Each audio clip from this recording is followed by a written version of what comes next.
of the Standing Committee on Foreign Affairs and International Development. I'd like to start with a very warm welcome to our newest member, Yara Sachs, who is the Member of Parliament for York Centre. Welcome to the committee, and we look forward to working with you. Chers collègues, conformément à l'article 108, alinéa 2 du règlement et à la motion adoptée par le comité le jeudi 22. Pursuant to the motion adopted on Thursday, 22nd of the month, there have been certain rules that have been laid down because of a pandemic. Respect to the change in schedule and timing, rest assured that we are able to accommodate the original panel 1 in the schedule of next week. To ensure an orderly meeting, I would encourage all participants to mute their microphones when they're not speaking and address comments through the chair. When you have 30 seconds in your questioning or witness time, I will signal you with this yellow sheet of paper. Interpretation, as always, is available through the globe icon at the bottom of your screen. J'aimerais maintenant souhaiter la bienvenue à nos témoins de cet après-midi. Save the Children Canada, we have Rachel Logel Carmichael, Head of Humanitarian Affairs, and Taryn Russell, Head of Policy and Advocacy. UNICEF Canada, we have Mr. David Morley, Président et Chef de la Direction, et Annabelle Bod-Meroy, Directrice Politique et Programmes Internationaux. And Union of Medical Care and Relief Organizations, we have Dr. Anas Al-Qassem, Physician and Board Member. And without further ado, I will pass the floor to Ms. Logel Carmichael from Save the Children for her opening remarks of 5 minutes. Go ahead, please. The floor is yours. Thank you. Good evening, everyone. As the chairman said, my name is Rachel Logel Carmichael. I'm the head of humanitarian affairs at Save the Children Canada, and I'm here with my colleague, Taryn Russell, who's our head of policy and advocacy, and we are very much grateful for the opportunity to speak with you this evening on the impact of COVID-19 on humanitarian situations. Our comments today will be through the lens of Save the Children's experience working to address children's needs and rights in humanitarian and development settings for more than 100 years. Every year, Save the Children responds to close to 80 emergencies across 120 countries, including in Canada, where Save the Children supports Indigenous community-led emergency response. This year, we launched our largest ever response due to the COVID-19 pandemic. I'd like to illustrate the impact of the convergence of the pandemic and conflict by first speaking about the situation in Yemen. Let me tell you about a little girl that has been seeking assistance in a Save the Children supported health center in Habor district in Yemen. Her name is Suha, and she's only 2.5 years old. She's suffering from severe malnutrition, which makes her weak and unable to eat her own food. Her mother, Manal, has given birth to 14 other children, some of whom have died, 2 girls and 1 boy of malnutrition, and 2 boys from high fever and diarrhea.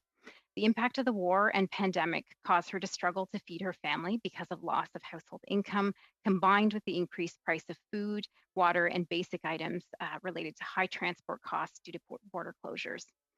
Manal has not been able to breastfeed as she is undernourished herself, saving what little food she has for her children. Her family usually eats 2 times a day, but often Manal herself does not eat so as to give it to her children. Pre-pandemic, 25% of Yemen's population suffered from malnutrition, and there's a real risk of imminent famine. The issues that I've highlighted in Yemen and its impact on the health and safety of children are reflective of what we're seeing in humanitarian situations around the world. The combination of COVID-19, conflict, and climate change has drastically increased risks for children, including an estimated 10 million children never returning to school at all, a 1/3 reduction in progress towards ending gender-based violence by 2030, and an additional 2.5 million girls at risk of child marriage by 2025. The global gains we have made in recent decades are in peril unless we act now. This past Tuesday, the UN launched the Global Humanitarian Overview, which is a projection of the humanitarian needs of people impacted by conflict, protection violations, acute hunger, and COVID-19. The report estimates that $35 billion are needed to reach 160 million people with life-saving support in 2021. Despite the desperate need, we are seeing worrying signs of donor fatigue in humanitarian response funding. A donor conference for Yemen in June 2020 saw international governments pledge only half of what was raised in 2019. Recent pledging conferences in Afghanistan and Central Sahel also failed to hit their targets. Child protection programming, including gender-based violence prevention, mitigation, and response, and mental health and psychosocial support are particularly neglected when it comes to funding. Funding alone is not enough. Active conflict significantly weakens countries' ability to battle the COVID-19 pandemic, and ongoing violence is hindering the battle against the outbreak, whilst pushing millions to the brink of conflict-induced famine and significantly increasing risk to children. A global cessation of hostilities in countries like Yemen, DRC, and Syria, and full humanitarian access is the only answer. It is vital for political leaders to put their weight behind the call for a humanitarian pause to fighting, facilitate safe and sustained access for aid workers, and accelerate COVID-19 response in conflict and humanitarian crisis affected countries. Save the Children supports the Security Council's resolution for a global ceasefire to allow for unimpeded access to populations.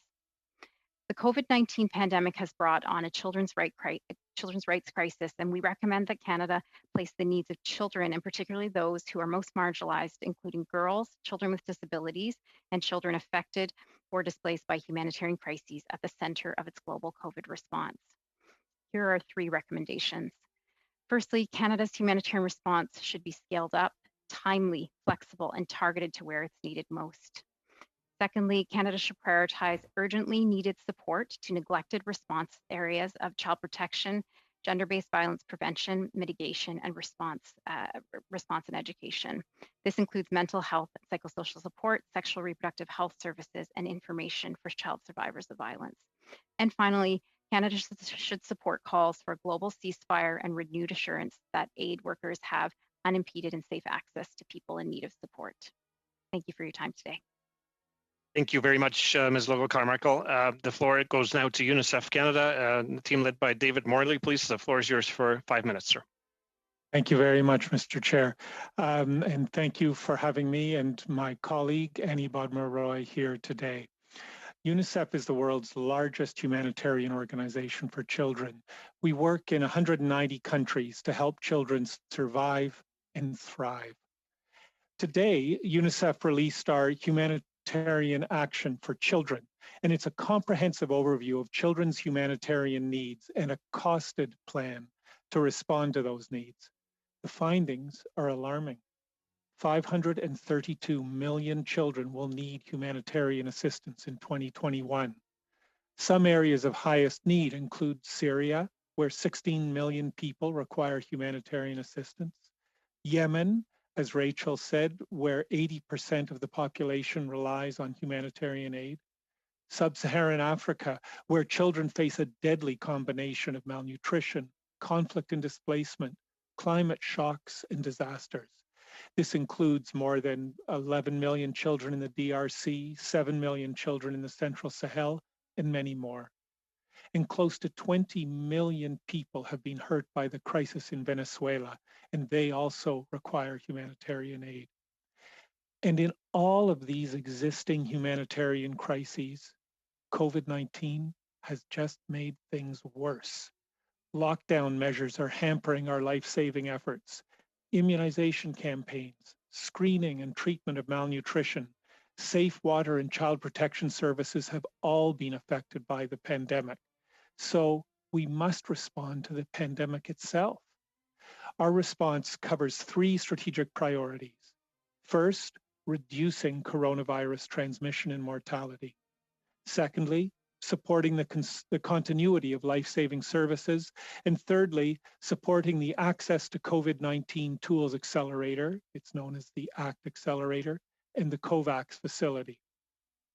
First of all, to reduce COVID-19 mortality, we scaled up our global humanitarian logistics capacity to equip 1.8 million health workers with PPE and have reached 3 billion people with life-saving information to reduce the transmission of COVID-19. To ensure the continuity of life-saving services, we deployed flexible funding and mobilized our teams and partners on the ground, together vaccinating 3.4 million children against measles, treating 1.5 million children for severe malnutrition, and providing safe water to more than 14 million people. To ensure COVID-19 treatment, diagnosis, and access to vaccines, we're working through the ACT Accelerator and are proud to be the official procurement agency and coordinator for the COVAX facility, the global initiative to ensure that COVID-19 vaccines reach those in greatest need. We welcome Canada's contributions and active engagement in the ACT Accelerator and COVAX facility, and they must be scaled up to beat the pandemic in the months ahead. Canada has played a critical role in supporting UNICEF's response. Canadians from across the country have stepped up to contribute. Support from Canadians is now among the top 5 private sector contributions to UNICEF's global COVID efforts. And while the Canadian government is not yet within the top 5 donors to our COVID efforts, we are grateful that Canada is one of the top 10 humanitarian donors to UNICEF. With the welcome commitment to provide an additional $400 million in funding to Canada's international COVID response, there's room for increased contributions. Funding amounts themselves are not the only important factor. We particularly appreciate the flexibility of funding that allows us to place that funding where it is most needed. And as we head into 2021, we urge Canada to maintain this flexibility, increase contributions in line with need and in line with Canadians' own generosity, and ensure timeliness of response. We're proud of the role Canada and Canadians have played this year in mobilizing to support children in their communities, and know we can count on this support as we face the challenges of 2021. Thank you, and I'm happy to answer any questions. Mr. Morley, thank you very much. Our final round of opening remarks goes to Dr. Al-Qassem. Please, the floor is yours for 5 minutes. Thank you very much, Mr. Sprengemann, and to the members of the committee for the opportunity. My name is Anas Al-Qassem. I'm a trauma and general surgeon who has been to northern Syria, several missions, at least 13 missions actually, since the beginning of the war. Union of Medical Relief organizations have been focusing on Syria, but recently started activities as well in Yemen. I'm going to focus, though, on the northern Syria situation and the impact of COVID there. There are over 4 million people living in northern Syria, with about 2.7 million refugees or internally displaced. All these people are in dire need for daily humanitarian aid. The sharp decline in the value of the Syrian currency in the last 2 years has added more challenges to the daily life of the displaced people, which has escalated the needs for more humanitarian aid than ever. Additionally, the spread of COVID-19 in northern Syria has been given priority by different parties of the humanitarian sector, as it impacted the vulnerable community in northern Syria, particularly the elderly population who have pre-existing comorbidities such as diabetes, COPD, and hypertension. Due to the Assad widespread of damage in northern Syria, there has been lack of government health system, significant destruction of the infrastructure, including roads, houses, schools, and hospitals, which have been systematically destroyed because of airstrikes. From July, when the first case of COVID-19 appeared in the northern Syria, there has been until the end of November 16,000 cases of confirmed COVID cases, splitting between the major provinces of Idlib and northern Aleppo. More than half of these cases are active, with over 240 cases documented death. The priorities of the humanitarian sectors in coordination with OCHA are as following: containing the pandemic of COVID-19 by minimizing the need for hospital admissions because of the significant lack of clinics and hospitals and equipment in northern Syria, improving the quality of life of the vulnerable communities by providing them with the proper food, appropriate PPE, and sanitizers. And then number 3, supporting the hosting communities for these millions of displaced people by providing them with appropriate medical personnel and appropriate equipment before we need to transfer these patients to the hospitals. There is lack of significant supplies and equipment pre-existing to the COVID, including lack of ICU beds, ventilators, monitors, oxygen generators, in addition to PCR machines with appropriate kits. The plan has been focused on increasing the capacity of the pre-existing clinics and hospital by adding disease prevention units and ensuring appropriate drugs, PPEs, and oxygen are available in the houses before we need to transfer the patients to the hospitals. Number two, creating a patient transfer system so we can smoothly transfer the patients when they need to be taken care in the hospitals, particularly if they need ICU beds. And number three, establishment of quarantine spots within the camps, particularly in the hot spots like Dana, Al Bab, and Zaz City.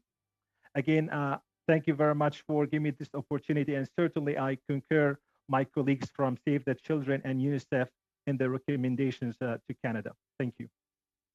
Thank you very much, Doctor. Colleagues, we do have a hard stop at 5:30 tonight, and in light of the compressed timeframes, I would propose that we do what we did last time, which is to go with a single but expanded first round. And doing some quick math here, that would amount to 8.5 minutes per party. And with that in mind, I would ask Mr. Diot to lead off, bearing in mind that members are free to share those 8.5 minutes among themselves as they see fit.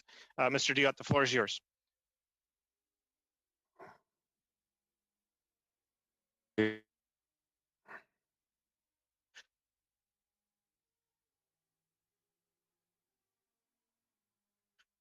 I'll just hit pause for a minute here. I've got 8 minutes, correct? 8.5 minutes in total, Mr. Diot. Yes, please go ahead. Okay, all right. Yeah, let me just ask a question of all of you. I know that we all know right now that money is very tight worldwide for a lot of things, just because of the whole situation with the pandemic and people out of work and people on support. How can we get the best possible value for money with international development by minimizing spending on overhead and maximizing the impact on the front lines? I know it's a fairly broad question, but if I could just get a little bit from each one of you on that topic.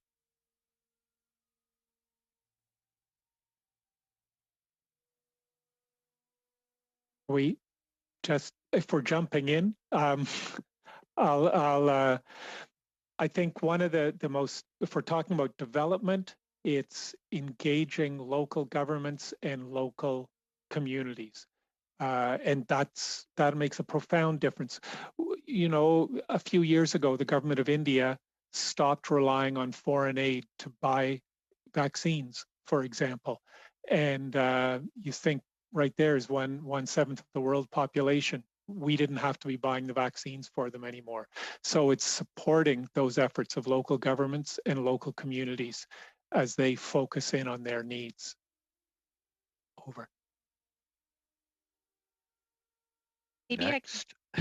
Sure. Maybe I can just add in terms of kind of to build on David's comments in terms of, I think when it comes to humanitarian funding in particular, what's really important and having the biggest impact is the timeliness and the flexibility, so that the quicker that the money flows out, the more lives that can be saved. And I think we can be better at putting mechanisms in place that can ensure that can happen, so it doesn't get caught up in bureaucratic constraints, and that we're having impact quicker, which will be more efficient over the long run and really have greater benefits. Doctor? Yeah, I do agree with Mr. Morley, certainly, that we should try our best to rely on the local communities. The local communities, they know where the disease is, where the issues are.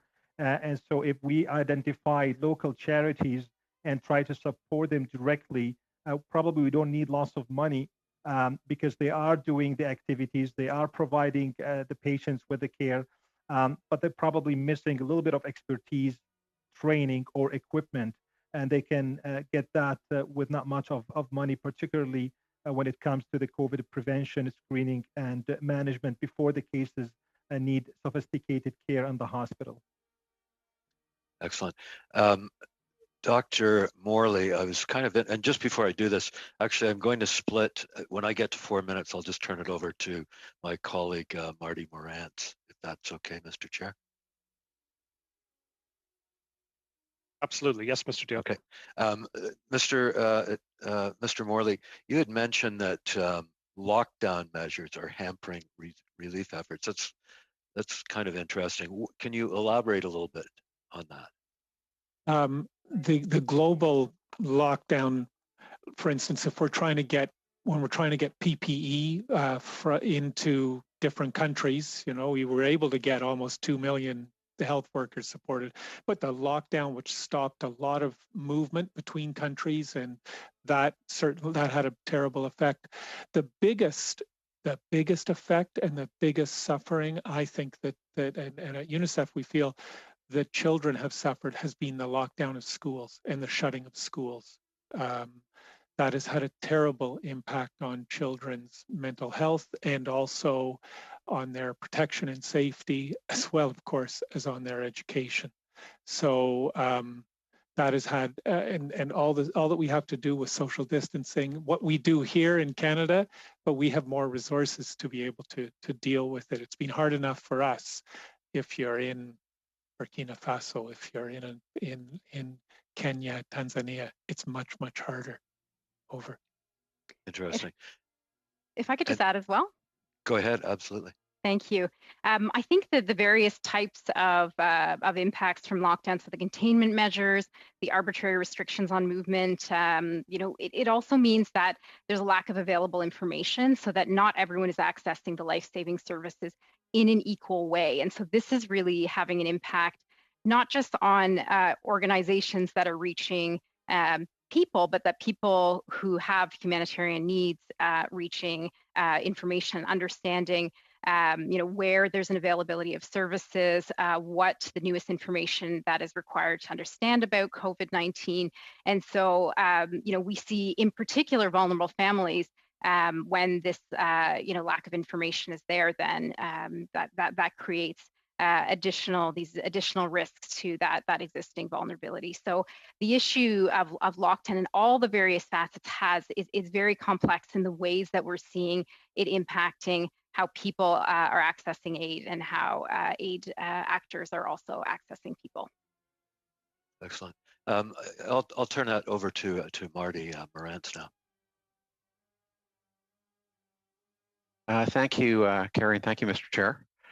I am recognized, I presume. Thank you. Ms. Logal Carmichael, just during your comments or your recommendations, you said that Canada needs to scale up, basically, I think are the words you used. I just wonder if you could elaborate on that. Certainly. In terms of the humanitarian funding and the funding that's been provided to date, I think that Canada has been generous in terms of the support. Where we see that there could be additional funds is related to the particular humanitarian response plans that are integrating COVID needs as well. And so my colleague Taryn can speak a little bit in terms of where particular response plans in terms of Yemen or other areas, we have specific numbers about their underfunding, but we would like to see not just scaled up, but timely funding as well, because lives are saved right now when we see that needs are emerging, especially in second waves, and the timeliness of that response is quite critical. You also used the word flexible. Is there a lack of flexibility in the funding that's being provided by the Government of Canada? I think that where for NGOs like Save the Children, where the funding for civil society has not been seen to date, the flexible, available, and timely funding is quite important. As I mentioned off the top, Save the Children has a response plan across the entirety of the globe. We've reached over 8 million children since the end of September in terms of that response, but in terms of being able to access Government of Canada funding to support that's not been available to date. And so we'd like to see that funding that is flexible and timely, that it allows for all of the different members of the humanitarian ecosystem, the UN, local organizations, as has already been spoken about, INGOs, pooled funds, different areas, that ecosystem being having access to funds that might support these life-saving needs. Thank you. And Mr. Morley, you I wanted to talk to you about COVAX. Could I actually just jump in? Just very briefly, time's almost up. Sure. Please.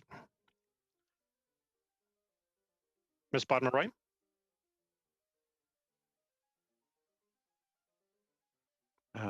Well, maybe while she's coming, I could ask my next question. You're basically out of time, Mr. Moran. Oh, So I am? just Oh, a very okay. quick All right comment then. or a reply from one of the witnesses, but we'll have Sure. to go over to the next round. No problem. Okay, thank you so much. The next 8.5 minutes go to Ms. Sahota. Please go ahead. Thank you, Mr. Chair. So just actually going off of that and talking about flexibility, flexible funding and why it's so important.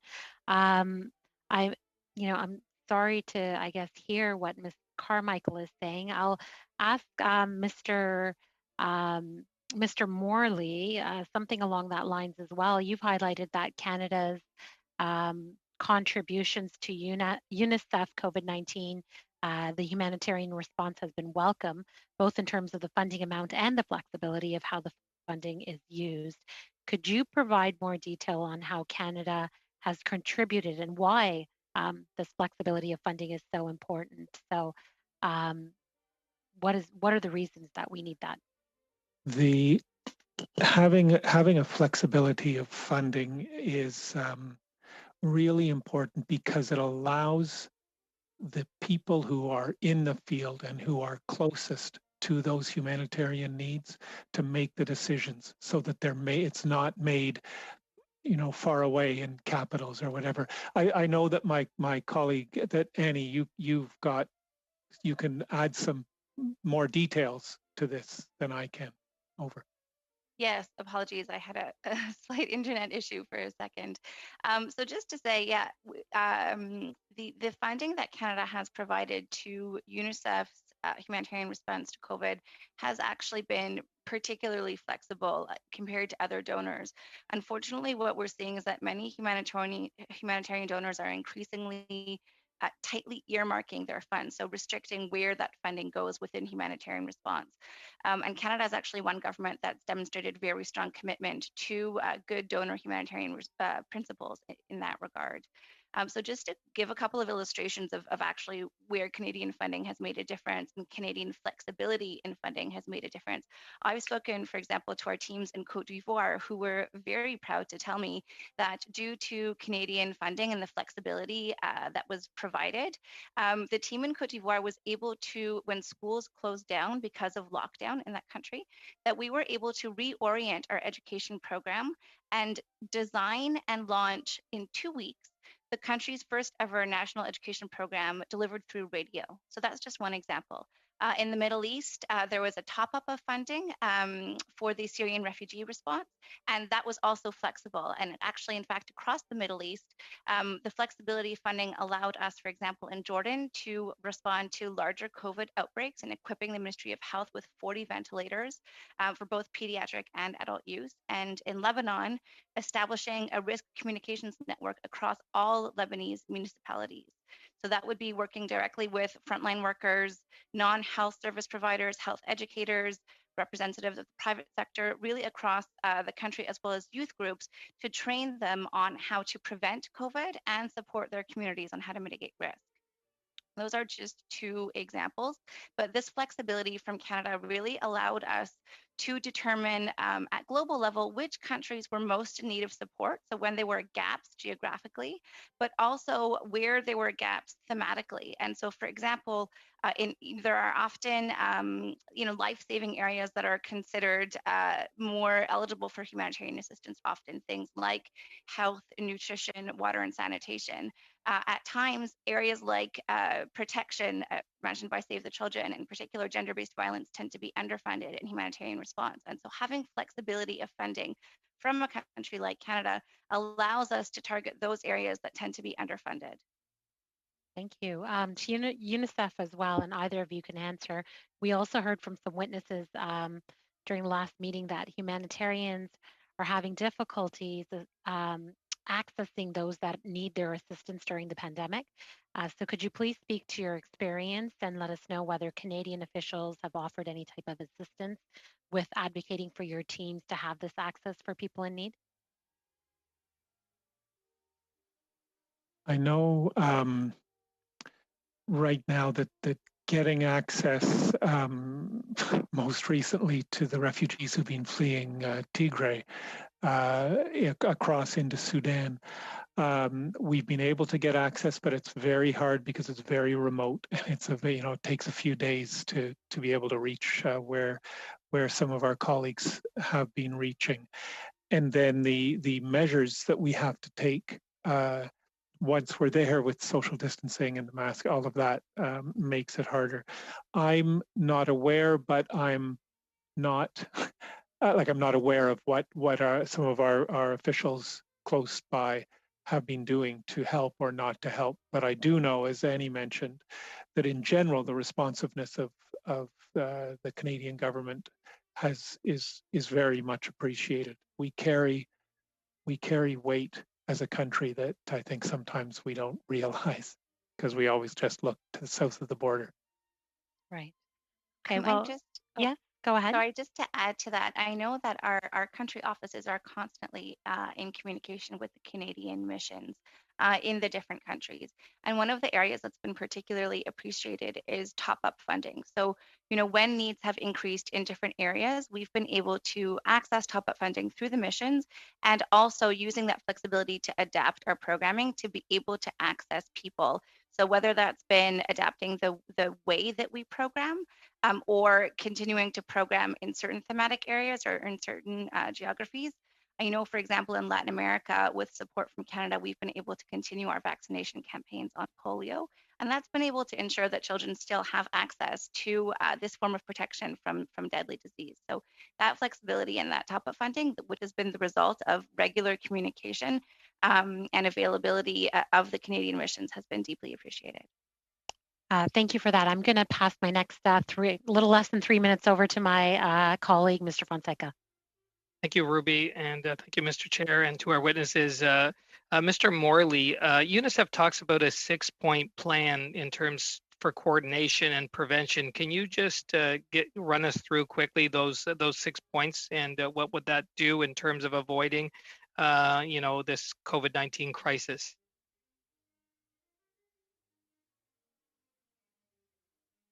I think you're on mute, Mr. Morley. Sorry. We're working on coordination because it's such an important thing for us to, and all of our work, all of our work as UNICEF is done together with partners, be they government or civil society. So we're working to coordinate through ministries of health to protect health workers, and also to expand the testing that is going to have to happen to make it possible. We have to coordinate with ministries of health to safeguard the non-COVID-19 essential health services. Annie mentioned, for example, the polio vaccine campaigns. Those are some of the areas that the coordination together with ministries of health and partners, be they from global NGOs like Save the Children, to the work that Dr. Al-Qassem and NGOs that are on the ground do. If we don't coordinate, we end up with chaos. And those are coordinating through health is a way to make sure that the best supplies get to where they're needed first. Over. Thank you. So I know that you brought up schools and education. My question is going to go to Ms. Logel-Carmichael and Ms. Russell, because it was brought up in terms of this is an educational crisis for the children. And can you either of you, Mr. Fonseca, or I apologize. We'll have to leave it there, but maybe if we can quickly finish your question, maybe we can get an answer in writing from our witnesses. Yeah, just to explain the educational crisis that this COVID-19 is bringing to these regions. Thank you very much. Maintenant, je passe la parole à Monsieur. And now, Mr. Bergeron. La parole est à vous. Mr. Bergeron. Thank you, Mr. Chair, and thank you to our witnesses. I am sorry for the delay in the proceedings. I will start with a question from the left. One of the questions that was of concern to the members of this committee was the situation of Canadian children that were in camps and Syrian camps. You talked about the dramatic situation in Syria because of the conflict going on.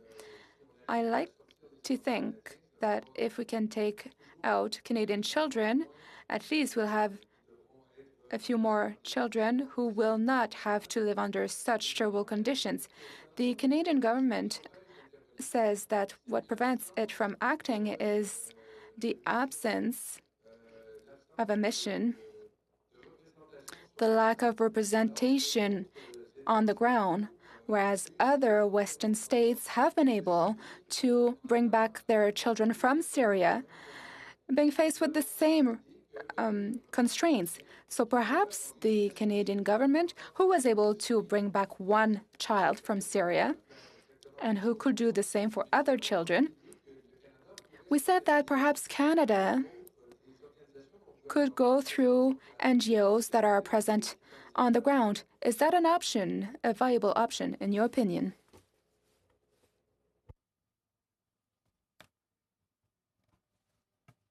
Would you like me to start with that question?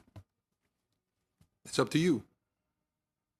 Or Mr. Al-Qassam, I'm not sure if you've spoken about Syria, if you'd like to take that, but I'm happy to speak to repatriation if you'd like an opportunity.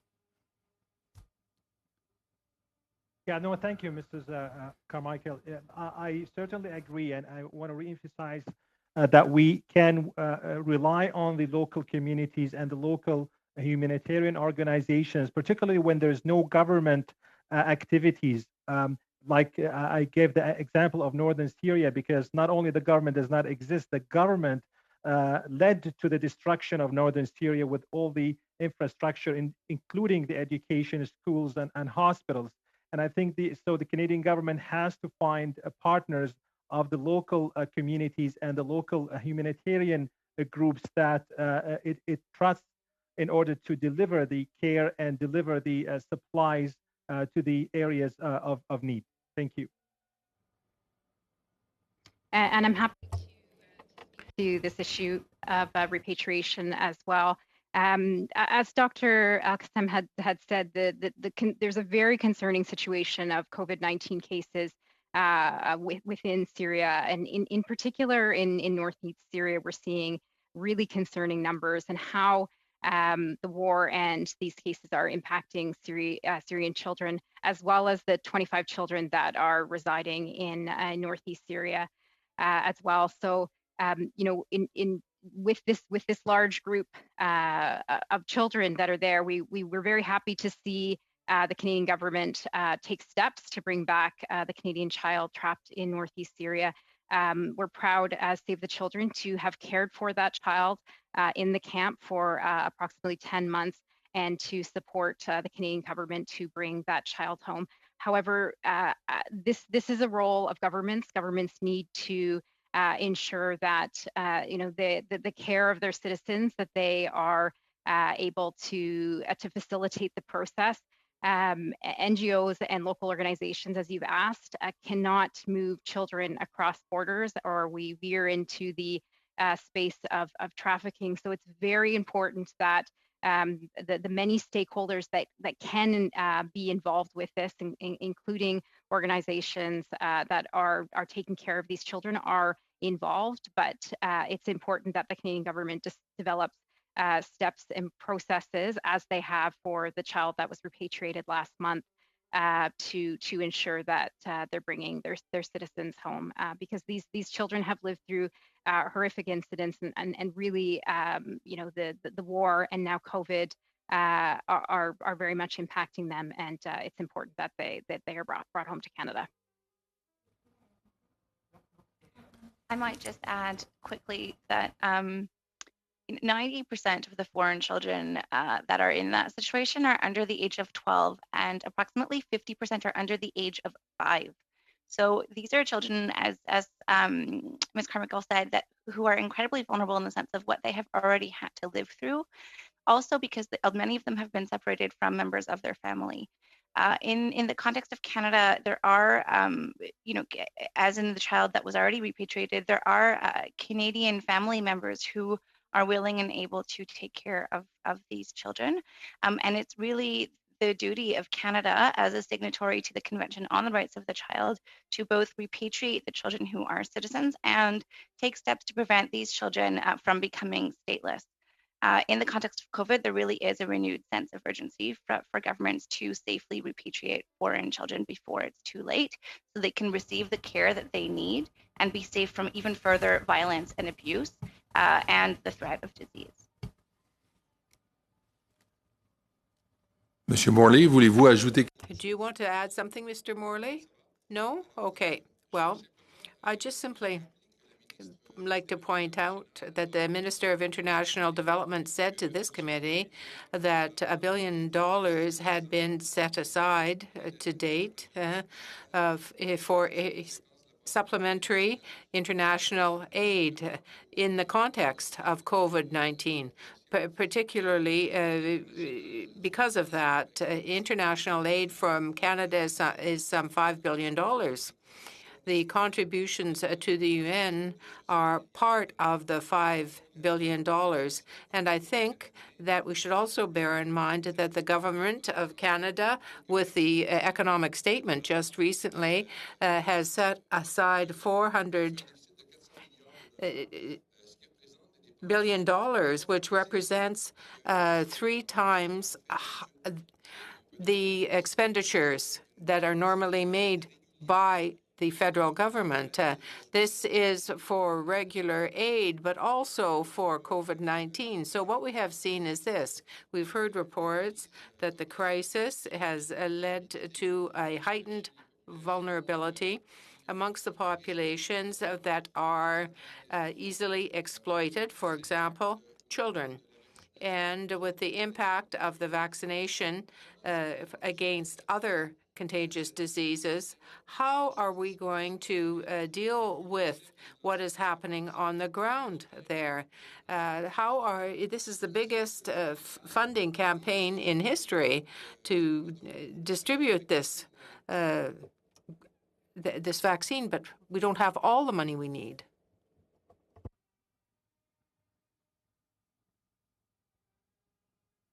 I can jump in. Many of you know the need is just huge. The COVID-19 pandemic's a global crisis. It demands a global emergency response, and we aren't going to get Canada's economy on track if the global economy is still off track, and that means that we need to be supporting the efforts that are going on around the world.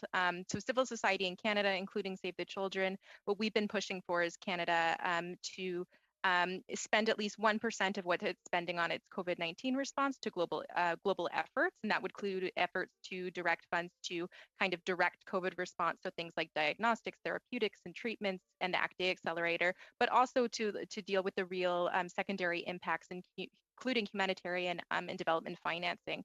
So we did see, the $400 million commitment that was made in September, which is great. We aren't clear yet on where that funding is flowing and what issues it's going to, but we've made some great recommendations on that. And we're also continuing to engage the public on this and ensuring that the public is educated and aware on what's going on, and that they're also feeling empowered to kind of take action and support these global efforts too. We'll have to leave it there. Thank you very much, Ms. Russell. Merci, Monsieur Bergeron. The final round. Thank you, Mr. Bergeron. For 8.5 minutes, please. The floor is yours. Thank you so much, Mr. Chair. And I want to start by thanking all of our witnesses. The work that you do on the ground is extremely difficult. Working with children in these humanitarian crises is extremely difficult, and I salute you. I've worked in this sector for most of my career, and I know what you contribute, what you sacrifice to do this work. So I want to just take a moment to say thank you very much for your efforts. I have a few questions. I think I'll start with the Save the Children team, Ms. Carmichael and Ms. Russell. Ms. Russell, you just talked about that 1% and how important that is, and how we are of course, very grateful for all of the contributions that the Canadian government has made to date. But of course, we are not near where we need to be at the 1%. Could you talk, one of the things that we have heard from others, and I'd love to get your perspective, that in terms of the commitments, even the commitments that have been made have been very, very slow to roll out, and that they have been very, very slow to hit the ground in a moment in time where there is such desperate urgency. Could you speak to that, please? Yeah, I can start. Yeah, so like I said, I think the commitments that Canada made have been really important, and we're seeing the impacts of those. There's indications that Canada intends to make more commitments to international development funding. The 400 million was announced, as I've said, in September. We haven't seen kind of the indications of where that money's flowing yet. Kind of going back to my earlier comments, in particular, when we're talking about the humanitarian response and the intersections of COVID-19 and the conflict and climate change crises that are already happening, that urgency is really needed. So that's kind of why that was one of our big recommendations. It's not all about the quantity of money, but it's about the quality and how quickly the money is getting out the door, and then that we're providing, thoughtful recommendations on where that money could actually be spent. So for us, for example, when we were talking about the neglected areas, including child protection, gender-based violence, as well as mental health and psychosocial support for these children, I think that's where Canada can also play a real leadership role, not just in funding, but in terms of elevating these issues and ensuring that they're prioritized, which they've been doing in many cases, particularly around gender-based violence. We've seen really great leadership there. And maybe I'll follow up on the gender-based violence piece. So as I think many in our sector are very, very proud of the Feminist International Assistance Policy and what's been put forward, what's built on the Muskoka Initiative that came before. When you talk about the impacts of the lockdown, and I'd like to maybe hear from Mr. Morley as well on this, but when you talk about the impacts of the lockdown on children and the impacts of COVID-19 on children, can you speak particularly to what those impacts have been on girls in particular? The additional challenges, I guess, that girls are facing. Start, and then I'll let UNICEF jump in as well. So I think that's been one of the most concerning things we've seen, and there's a real threat in rolling back some really good progress that we've made globally on gender equality. The combination of increasing rates of poverty and the closures of schools has put girls in a really vulnerable position. Mm-hmm. We've seen rates of gender-based violence, so domestic violence at home, increasing. We've seen girls are at increased risk of early and child marriage in many contexts. For example, in Cox's Bazar, we've had reports coming in that child marriage rates are increasing, and that always also leads to early pregnancy. So it's all connected, right? And we know that girls, when they're too young to get pregnant, they're at really high risk of death, as well as health complications. So this is one area that we're really stressing that we really need to be, scaling up our efforts and ensuring that we don't roll back on the progress made. And that means getting girls back into school, and that means that our health, programming and standalone gender equality programs not falling off because of COVID measures. The rollback is a big concern, certainly a huge worry for all of us. Mr. Morley, would you be willing to comment on that as well, please? I think we have to know that, Bill Gates said in his annual report that in 25 weeks in 2020, we lost 25 years of social progress. It hasn't only been, and it's terrible. It's terrible what's happening. The number of children who are out of school. There are still 250 million children in sub-Saharan Africa who were in school at the beginning of the year. They're not in school now. For the first time in 60 years, the number of children under the age of 5 who die from preventable causes is going to go up. We have 60 years of progress. This is changing that. We've had an incredible loss of social progress, and as my colleague from SAVE was saying, what's happening to girls through all of this and women, it's horrendous. And the way we have to stop it is to stop the pandemic. And that's why things like the COVAX facility are so important. The effort to get out, we're responsible at UNICEF, we're responsible for syringes. Next year, we're going to have to get 2 billion syringes. We've already pre-ordered 500 million syringes to be in place by the end of the year. And then it's the disposal boxes for the syringes. Think of all of that. We're talking about how difficult it is in Canada. Think about what it's going to be like to reach the poorest places in the world. And we know that if we don't stop it everywhere, we won't be able to stop it for us. And I think most Canadians understand that. I think most people understand this is a global pandemic, and it is great to see the dollars that have flown from Canada so far, but it is not enough. We don't have enough money in that COVAX amount. What would you like to see Canada's contribution to be? And perhaps you know, I know that you have to respond, all of you, to the concerns of your constituents. So one of the things I just would like to say is that we've had philanthropists from across the country, from BC to Quebec. We've had the Manitoba Council for International Cooperation. We've had businesses across Canada, 55,000 Canadians who have given us donations for this. So it's we need more money to be able to, for us to be able to buy those syringes as well as buying the vaccines. But Canadians are also saying through their own donations to us, to SAVE, to Dr. Al-Qassem, they're saying, Canada, do this. That we haven't seen a closing down at all at UNICEF. Okay. We're seeing Canadians opening up. Well, and I'm running out of time, so I'm going to ask one last question, and maybe David, I'll put it to you, and if we have time, I'll go to Save the Children and the other groups. Why do you think that the Canadian government is not doing as much as they could do? You know, we see Canadians seeing the need for it. We see this there. We see Canadians supporting this. Why is the Canadian government still at historic lows? And what can I do about it? Well, I think you can pass the word that Canadians in every single one of the ridings that are here are making donations to UNICEF, to Save the Children, to Dr. Al-Qassem, to many other organizations. So it is popular and Canadians recognize, and then you can make the change so that we can meet Lester Pearson's goal of 0.7%. Wouldn't that be wonderful? Yeah. Oh, I have 30 seconds, so I will pass that off to the other guests if they'd like to contribute on how we could get Canada to get to that 0.7%. Sure, I can jump in. I think it's, you know, as David said, I think we have seen an outpouring of interest and support from Canadians, which is fantastic, you know, from, you know, individual families to, you know, philanthropists. I think it's a case of political will. I think it's something that we can all come together on and ensure that now, if not now, when, like this is the time that we need to be stepping up, especially if we want to get Canada back on track. We've learned, you know, in the past year that the local is global, and that what we're doing in Canada and what we're not doing is affecting the world, and that we have the impact to make, we have an opportunity to make a real impact and to better the lives of both Canadians and those abroad by making these investments now. Ms. Russell, thank you. Thank you very much, Ms. McPherson. Thank you. That brings us to the end of our scheduled time with today's witnesses. I would like to thank all of you on behalf of our committee. Merci beaucoup de votre service, de votre thank you so much for your service, for your expertise, and your testimony today.